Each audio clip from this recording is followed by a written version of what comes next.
Caring for the animals at the DeYoung family zoo through a UP winter is no easy task. That's right, but how is the operation financed and how do other local businesses come into play? Tonight we learn how community support is the key to survival in more ways than one.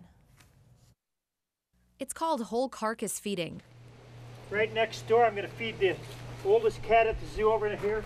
That's how Bud DeYoung keeps his carnivores strong and fed year-round. And if it weren't for area farmers, he'd have a tough time financing all that fresh meat. The meat, of course, the local area dairy farmers donate to us. Everything is harder, you know, with our UP winters and that.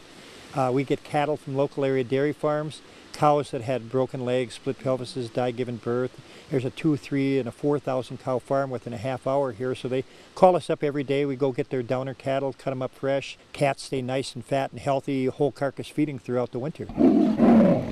And even with all the UP's snow, providing fresh water is a necessity.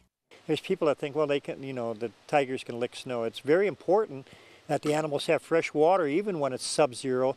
They get a metabolized body fat in that to break down the snow in the water. Even some close-dated fruit and vegetables are donated. We have a lady that comes down twice weekly from Escanaba, from Elmer's, wonderful grocery store up there. They save us produce from Elmer's up in Escanaba, and she trucks it down here. Also, there's, I believe in Esky, there's a good well up there that saves blankets, because we use blankets a lot in all the primate habitats. You know, warming blankets for the babies, and they have to move everybody inside. And I know that a lot of zoos have that problem, but I would think that they have less funding, so it would be more difficult to make sure everybody stays fed in the winter and to make sure that everybody stays warm. And in addition to the support and generosity of other businesses, the zoo in a way sustains itself. Running a zoo is an expensive operation. In fact, Bud DeYoung relies on having a successful summer season to care for more than 400 animals here at the zoo. Our electric bill goes from $600 in the summertime to about $1,000 in the wintertime with 20-some stock tank heaters going on. We have to pack it away like a squirrel through the summertime to be able to make it through the winter, and we pray for an early spring all the time. I worry about it every time we go into the fall, that, oh, jeepers, am I going to have enough money to make it through the wintertime? It's always worry about it. There's an old saying, it takes a village to raise a child. In the case of the DeYoung Family Zoo, it takes a supportive community to raise these animals and get them through a UP winter.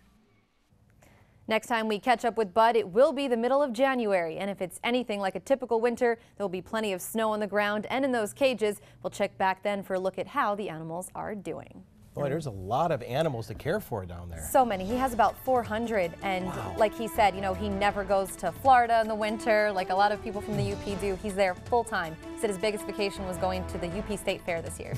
That was his vacation. Big commitment. Yeah, big commitment.